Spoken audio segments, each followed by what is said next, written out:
Uma população insatisfeita com a economia, um presidente sem o carisma do antecessor. O resultado disso foram as manifestações contra o governo de Nicolás Maduro que tomaram conta da Venezuela.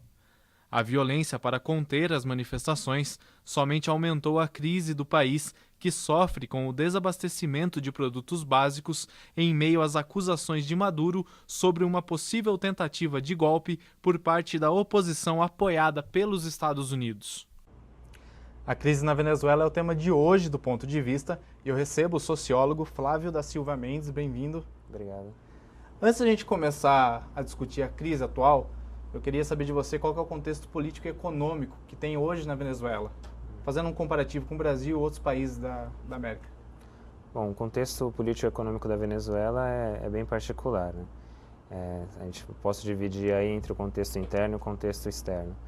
A Venezuela tem uma característica muito particular que é a dependência da exportação do petróleo.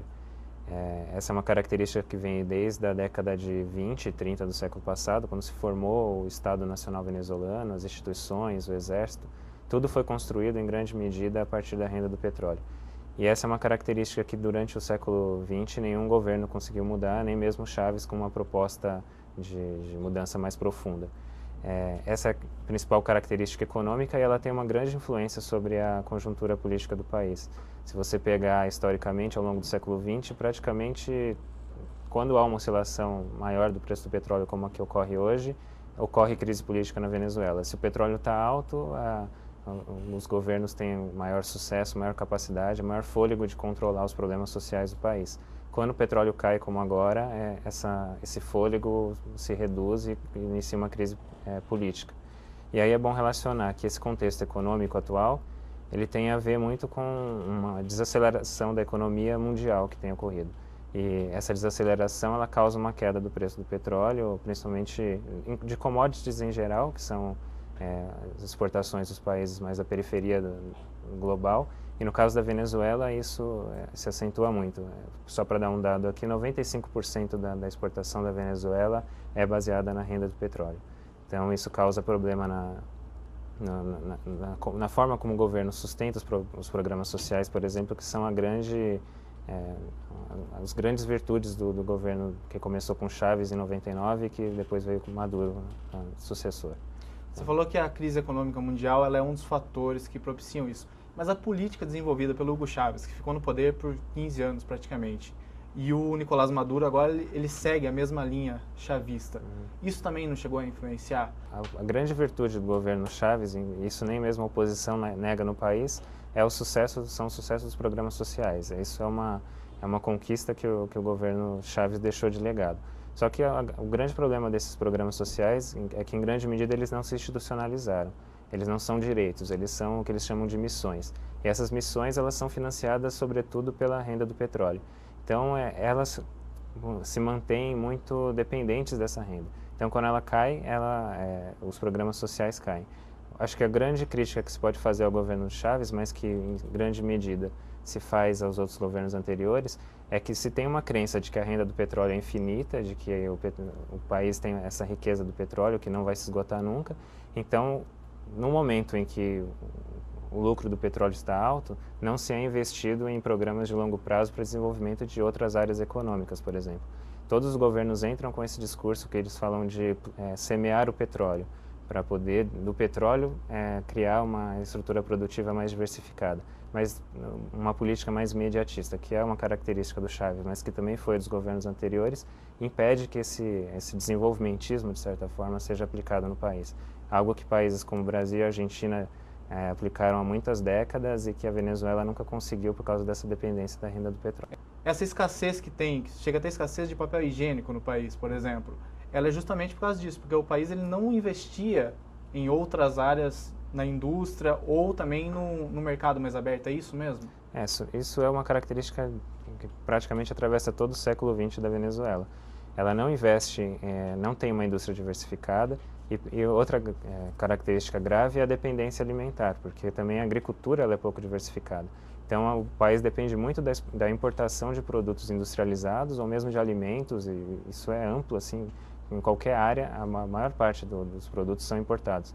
E essas importações são feitas com dólares que são que são fruto da exportação do petróleo.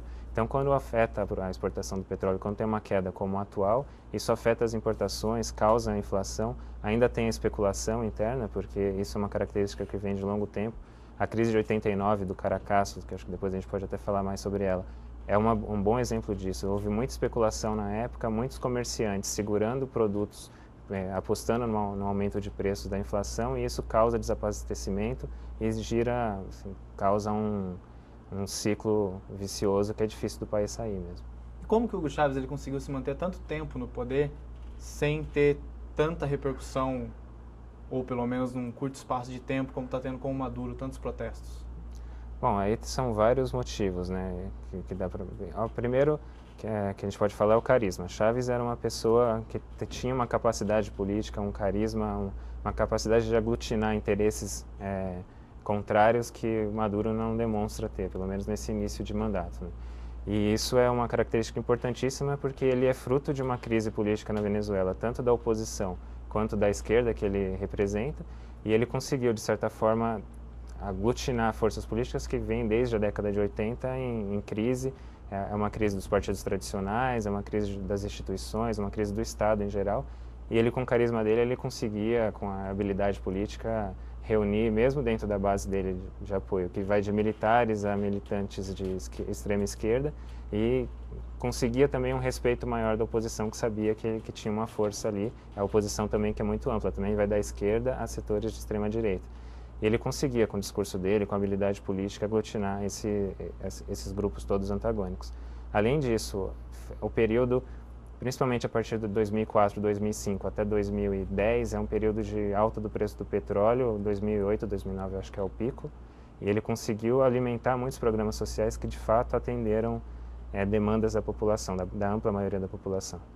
E isso dava a base de apoio maior do governo. E isso é algo que, por exemplo, Maduro já não tem mais capacidade de fazer. A margem de manobra do Maduro hoje é muito menor.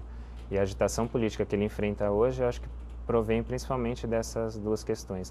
Ele não é, como Chávez era, uma pessoa capaz de falar esse é o caminho e os outros abaixarem a cabeça e falar ok, esse é o caminho. E também ele não tem essa margem de manobra financeira que provém da exportação do petróleo. Isso são os dois principais fatores, eu acredito. Então esse foi o choque da população, já que o Maduro ele é visto como herdeiro do Chávez, praticamente pela carreira.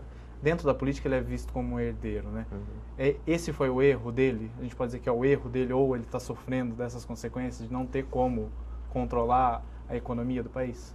É difícil estabelecer qual é realmente o alcance que ele individualmente teria para reverter a crise de outra forma. Mas eu acredito que ele peca um pouco de abandonar a base política do chavismo. Eu acho que ele tem perdido muito apoio na base política, que é essa base dos programas sociais, que recebem mais diretamente os benefícios dos programas sociais.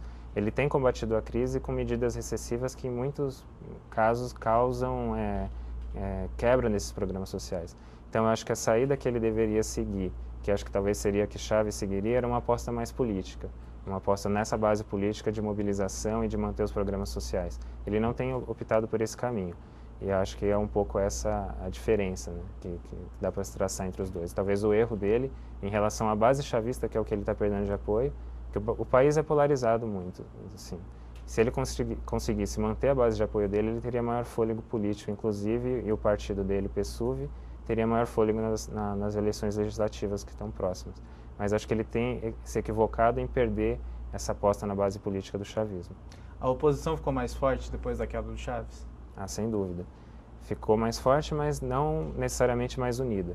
Acho que isso é uma característica importante, porque a ausência do Chávez, ela abre a possibilidade de que setores da oposição, que desde 2006, mais ou menos, eles estão reunidos na Unidade Democrática, que eles chegaram a esse acordo de fazer candidaturas únicas e tal, ela também é muito heterogênea. Então você tem de setores mais golpistas, que lideraram o golpe de 2002, que Chávez caiu e voltou 2 dias depois, até setores que apostam mais na via eleitoral. Então a queda do Chávez, ela abre caminho justamente para que esses grupos falem, não, agora o Maduro é um representante mais fraco, talvez seja possível derrubá-lo antes das eleições. Enquanto a linha majoritária da oposição, vai apostar no caminho eleitoral nas próximas eleições legislativas. E eu acho que um pouco da crise política atual vem disso, assim, de um setor da oposição, que aposta ainda numa estratégia golpista e que causa maior agitação nas ruas, incentiva protestos violentos e que tem gerado essa conjuntura mais crítica que vem desde o ano passado. O Maduro ele fala muito numa tentativa de golpe de Estado atualmente diante da crise. Você acredita nisso? É muito difícil falar de longe, assim. Acho que nem quem está lá dentro consegue ter uma ideia muito bem. A oposição venezuelana tem um histórico golpista desde a eleição de Chávez, né? Ela, além do golpe de 2002, teve a greve petroleira que foi muito grave logo em seguida, que foi incentivada por setores da oposição e que causou uma crise econômica enorme no país. Depois, uma boa parte da oposição boicotou as eleições parlamentares. Então, essa dificuldade de certos setores da oposição de reconhecer os processos eleitorais do país, de acusar o governo de ser ditatorial, tudo isso vem de muito tempo. Só que, a partir de 2005, quando essa estratégia mais golpista ou de deslegitimar o governo fracassou, os setores que reconhecem mais o governo se fortaleceram. Eu acho que é possível, sim, que tenha setores, como eu falei. A ausência do Chávez, ela abre caminho para que esses setores mais radicais de oposição se manifestem. Mas eu acho que não é uma mudança tão significativa em relação ao Chávez ainda. Assim, essas características da oposição já estavam presentes no período anterior. E saber se houve ou não uma tentativa de golpe, acho que é impossível. Se isso é uma estratégia do governo, talvez em relação à crise, ou se realmente ocorreu. O Maduro ele fala muito sobre uma participação dos Estados Unidos nessa suposta tentativa de golpe. Os Estados Unidos teria razões para isso? Olha, as razões hoje seriam mais políticas, acho que de uma disputa geopolítica dentro da América Latina do que econômicas, porque do ponto de vista econômico, a Venezuela ainda tem uma boa parte das exportações de petróleo direcionadas aos Estados Unidos. Tanto que uma boa parte da base do chavismo faz essa crítica. Bom, faz uma crítica diplomática, faz uma crítica política. Agora veio o pedido para que reduzisse o pessoal diplomático dos Estados Unidos na Venezuela, mas as relações econômicas estão mantidas. E eu acho que o que orienta a política exterior dos Estados Unidos são as relações econômicas. Eu acho que para os Estados Unidos não seria interessante um golpe de imediato, mas um controle, ter alguém mais aliado, mais aberto, que não faça as críticas que Chávez fazia, que Maduro faz para a conjuntura latino-americana, seria melhor para os Estados Unidos, isso sem dúvida. Para a gente fechar essa parte, tem fundamento as críticas que o Chávez fazia e que o Maduro faz em relação à política externa dos Estados Unidos? Acho que tem. A política externa dos Estados Unidos... É bom lembrar que Chávez, o golpe contra Chávez de 2002 se deu no contexto ali pós atentados 11 de setembro nos Estados Unidos, início da guerra do Iraque. Então, se criou, e aquilo influenciava muito, a questão do petróleo era central na guerra do Iraque, e se voltava a uma questão da guerra do Golfo dos anos 70, uma questão geopolítica que foi atualizada. Acho que boa parte da crítica venezuelana foi importante, inclusive na construção de uma relação mais equilibrada entre América Latina e Estados Unidos. Chávez foi eleito em 99, depois outros presidentes críticos à política exterior americana, alguns mais, outros menos, foram eleitos na América Latina. Isso criou, por exemplo, uma conjuntura que foi capaz de barrar o processo da ALCA, que era de abertura do livre comércio para a América Latina, e que influenciou, ajudou a fortalecer o Mercosul e outras formas de relação econômicas, que eu acho que ajudaram, por exemplo, um pouco a América Latina a atravessar a recente crise econômica de uma forma menos difícil. Eu acho que essa crítica foi importante, ela tem seus fundamentos, sim. A gente volta já já. O ponto de vista de hoje fala sobre a crise na Venezuela. A gente volta daqui a pouco.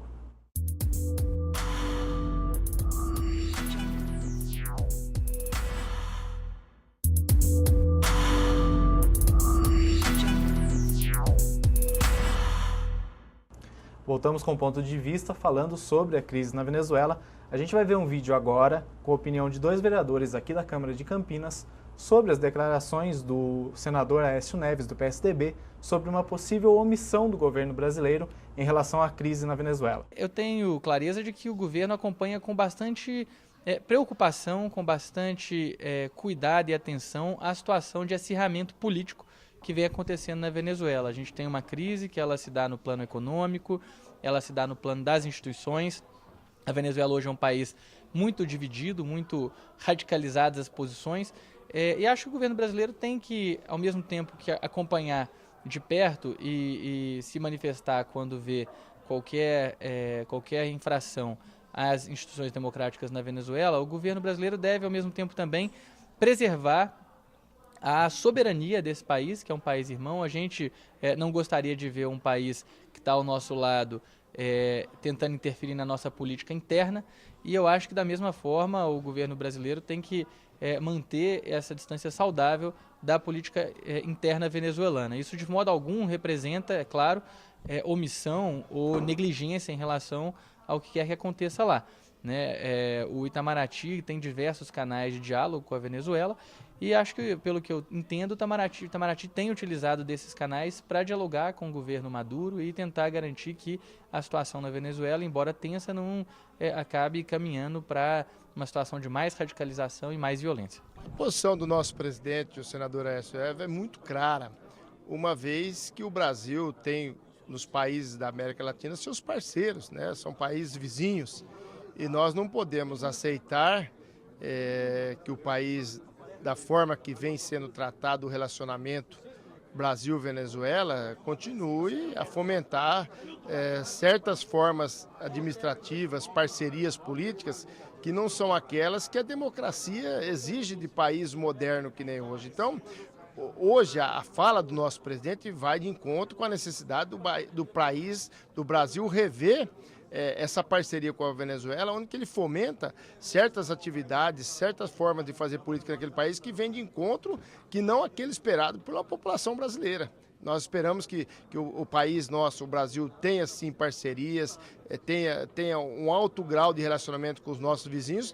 mas dentro do mais alto grau democrático. Nós não podemos esperar. A população da Venezuela está lá, não aceita o regime que está sendo implantado naquele país. Então, a fala do nosso senador e a posição nossa do PSDB também é nesse sentido. É que seja estabelecida a ordem lá na Venezuela e que as parcerias têm que ser de forma democrática e respeitando a população dos países que foram parceiros do nosso país. Bom, Flávio, a gente tem aí duas opiniões divergentes, eu queria que você comentasse cada uma delas. Bom, eu vou fazer um comentário em conjunto, porque eu acho que as duas abordam questões que são relacionadas, né? Não tem como fugir. Em primeiro lugar, acho que é importante, como afirmou o primeiro vereador, respeitar a soberania nacional. A Venezuela é um país que tem suas instituições políticas, tem um sistema democrático que funciona, assim, tem alguns problemas, como tem outros países, de concentração de poder, falta de equilíbrio entre alguns poderes, que são resultados de uma crise política que é muito longa, mas existe um sistema democrático que funciona, eleições que são reconhecidas por visitantes internacionais que acompanham os processos eleitorais. Então, o Maduro é o presidente eleito legítimo da Venezuela.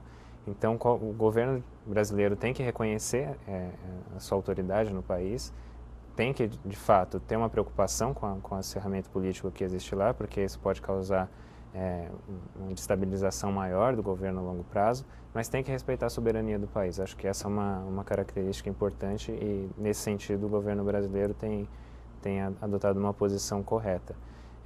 Eu acho que, além de reconhecer, como o governo fez, assumir preocupação com o que tem ocorrido no país, acho que tem que assumir uma posição realmente de defesa da institucionalidade democrática no país.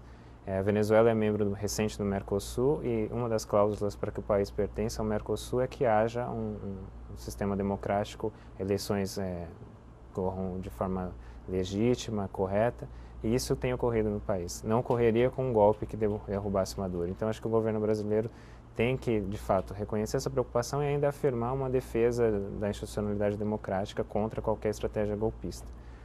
E outra questão que vale a pena comentar é que, de fato, existe uma oposição forte na Venezuela. O país é praticamente dividido. Se você pegar as últimas eleições presidenciais, ela foi dividida quase 50%. Então, existe uma divisão muito clara no país, uma polarização muito grande, mas não se pode afirmar, por exemplo, que a população da Venezuela como um todo é contra o governo de Maduro, ou que era contra o governo de Chávez. Há constantes demonstrações, atos políticos em vários locais do país contra e a favor do governo de Maduro. Então, acho que essa é uma característica que exige que o governo brasileiro tenha um respeito à soberania do país. Não se pode dizer que existe uma ditadura no país, nem que a maioria da população seja contra o governo. Isso vai se provar nas eleições legislativas que são próximas agora e que vão ser o termômetro, mais uma vez, da polarização política do país. Você acha que o Brasil ele agiu corretamente? Ele está agindo corretamente? Ou falta ainda alguma coisa, ou ele já fez mais do que ele deveria? Eu acho que age corretamente a respeitar a soberania. A declaração de que tem preocupação, ela é um pouco, ela é boa, mas ela também fica um pouco, assim, tenta não desagradar setores de oposição, tanto do governo brasileiro quanto da Venezuela. A Venezuela é um parceiro comercial importante do Brasil. E a balança comercial do Brasil é extremamente favorável, né? Ele exporta muito mais para a Venezuela, então é um parceiro que se mantém e o Mercosul é importante nesse sentido. Eu acho que talvez falte ao governo manifestar mais um apoio à institucionalidade democrática, à legitimidade da autoridade do governo de Maduro na Venezuela. Porque a oposição, em geral, ela é muito mais crítica ao falar que existe uma ditadura, ao falar que a maioria da população é contra o governo de Maduro, e falta um pouco, talvez, para o governo do brasileiro, que tem uma relação boa com o governo da Venezuela, falar, não, existe sim uma democracia lá e a gente tem preocupação com essa democracia, que essa democracia seja afetada por setores golpistas da oposição. E o papel da Unasul, como que você vê? E a atuação dela nesse caso? Acho que a Unasul ela é uma organização importante do ponto de vista mais geopolítico, de debate, que foi uma criação mais recente, que tem ajudado a estabelecer uma relação entre os países, mas ela, em grande medida, ela também, as opiniões emitidas pela Unasul representam também essa diversidade de opiniões que existem entre os governos da América Latina sobre aquele processo.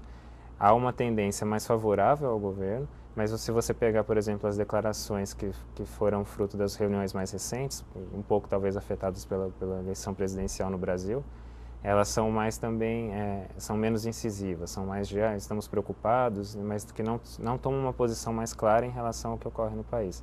Eu acho que isso, ela é importante, ela traz um respaldo internacional, inclusive, de mostrar que existe uma defesa da democracia, como ocorreu recentemente com o golpe no Paraguai.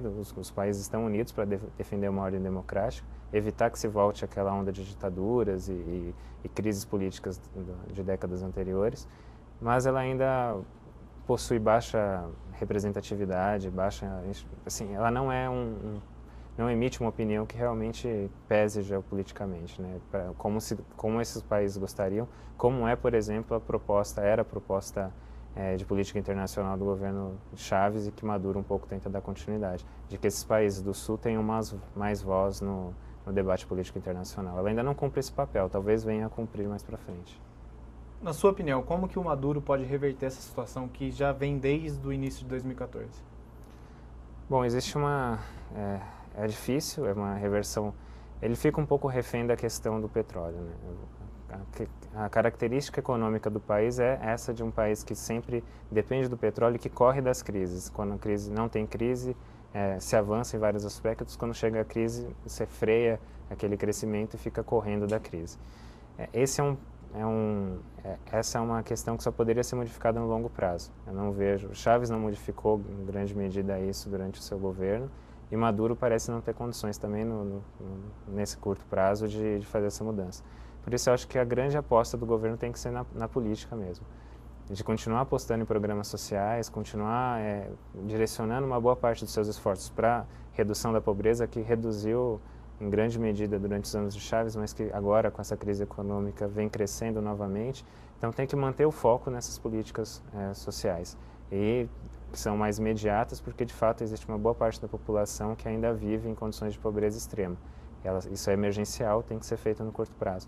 E, ao mesmo tempo, buscar um equilíbrio econômico que vise um desenvolvimento maior, uma variação maior da estrutura produtiva do país e que reduza a dependência da exportação do petróleo. Porque novas crises de exportação do petróleo virão, isso é certo. Então, precisa reverter isso. O Maduro corre risco de cair não só por um golpe, mas por renúncia ou por algo parecido com impeachment, alguma coisa do tipo? Nisso, impeachment eu não acredito, renúncia também não. O que existe na Venezuela é o referendo revogatório, que foi criado com um mecanismo constitucional que se uma ampla parcela da população quiser revogar o mandato do presidente, faz uma petição e existe uma votação pela continuidade ou não do governo. Ele corre esse risco? Acho que corre, porque Chávez passou por esse processo num momento em que a oposição era forte, mas não era tão agressiva quanto hoje. Acho que existe essa possibilidade. E esse é um processo eleitoral legítimo que pode decidir pela não continuidade do governo, e aí são convocadas novas eleições.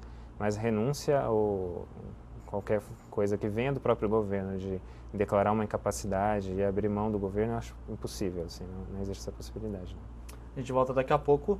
O ponto de vista de hoje fala sobre a crise na Venezuela, a gente já volta.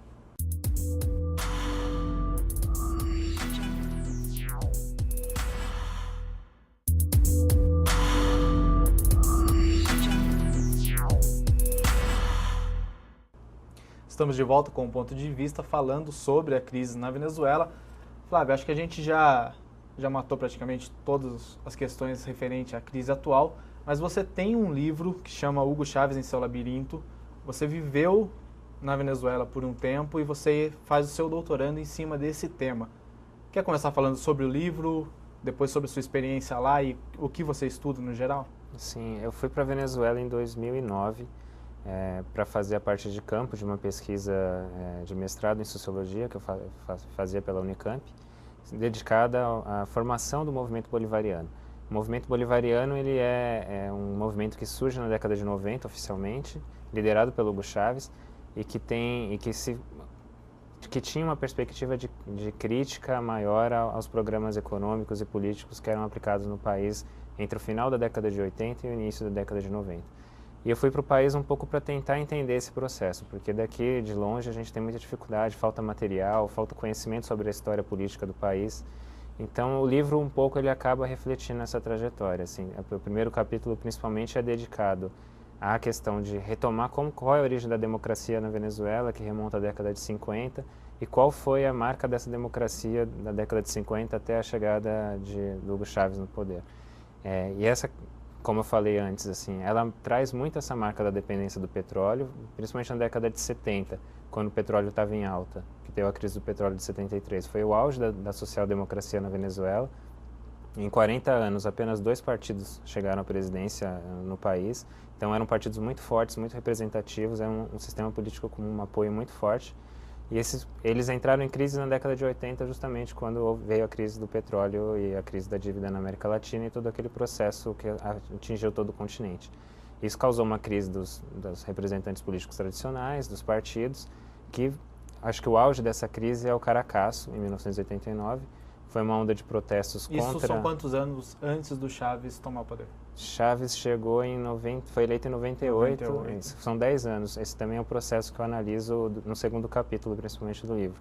Que o Caracaço é um ato um ato massivo e violento contra as medidas econômicas e contra a crise política do país. Mais de 3 mil pessoas morreram em uma semana, que agora está fazendo até aniversário, que foi início de março de 89. E aí, em resposta a esse processo, o Hugo Chávez tentou um golpe político em 92, foi derrotado e preso, mas a partir daquele momento ele se tornou uma figura bastante conhecida e que representava esses interesses realmente de mudança política. Então ele aglutinou forças políticas críticas ao governo e conseguiu chegar à eleição de 98 e ser eleito. É isso que eu queria que você falasse. Quem foi Hugo Chávez? Por que dele tentar um golpe em 92? Como ele chegou realmente ao poder em 98? Você consegue resumir isso pra gente? Sim, Chávez ele era uma figura formada no exército da Venezuela. O exército da Venezuela sempre teve participação política muito grande.